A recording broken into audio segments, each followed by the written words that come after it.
Census Bureau may have been falsifying the unemployment numbers, including in the months just before the last presidential election. Welcome to the Kelly File, everyone. I'm Megyn Kelly.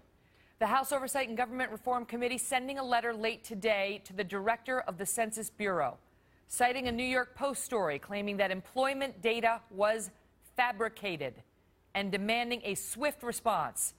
The report claims the deception took place first in 2010 and then escalated in the run-up to the 2012 presidential election, including the unemployment rate that was put out just before the election, when it dropped from 8.1% to 7.8%.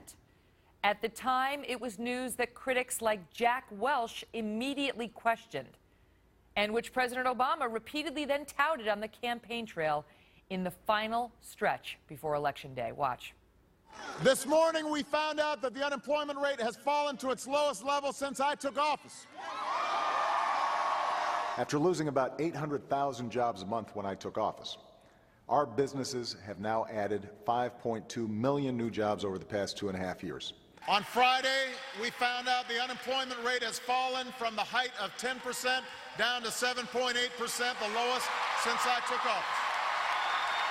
We've created 5 million jobs, gone from 800,000 jobs a month being lost, and we are making progress. The Census Bureau has now released a statement saying it is taking these allegations seriously.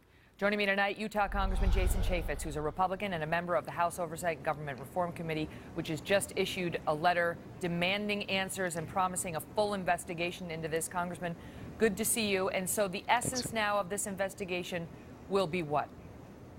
Well, we want to know what the Census Bureau knew, because there are allegations based on this article that we say, and it's just an initial article, that there were people within the Philadelphia field office who not only knew about this and were fabricating data, but and the subordinates were doing this, but also superiors were condoning this. And if that is true, I'm telling you, Megyn, that is just not acceptable in this country. It's just not the way we do business. Is this about stealing an election? I mean, what is this about? Because obviously, if you manipulate the employment data, the question has to be asked whether that is done for political reasons, and who did it and which way did they skew the data.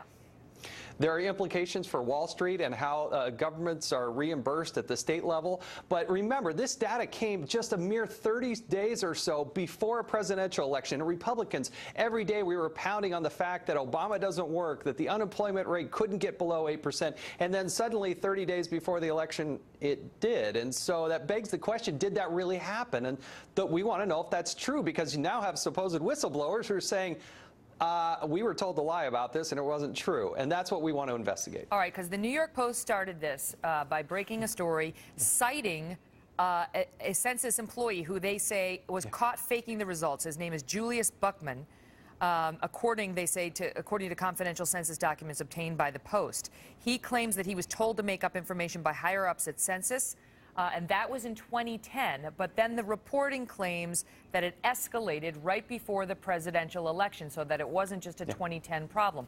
I want to ask you this, Congressman, because so far, earlier today, it was just the Post out there with its article, citing anonymous sources other than this guy, Julius Buckman, who they claim to have spoken with. But now we have the Census Bureau directly weighing in, and here is what they say. I'll read it to the viewers in part. We have no reason to believe that there was a systematic manipulation of the data described in media reports. We carefully cross-check and verify the work of our staff, including looking for red flags that indicate possible fabrication. That is why when we learned of the allegations of fabricated survey results, we immediately reported them to the Inspector General. So they are admitting that they have conducted or started an Inspector General report. Do we know whether that was ever reported up to labor, as the New York Post claims it was not, or whether anybody in the government was informed that even they believed there was reason to question the data?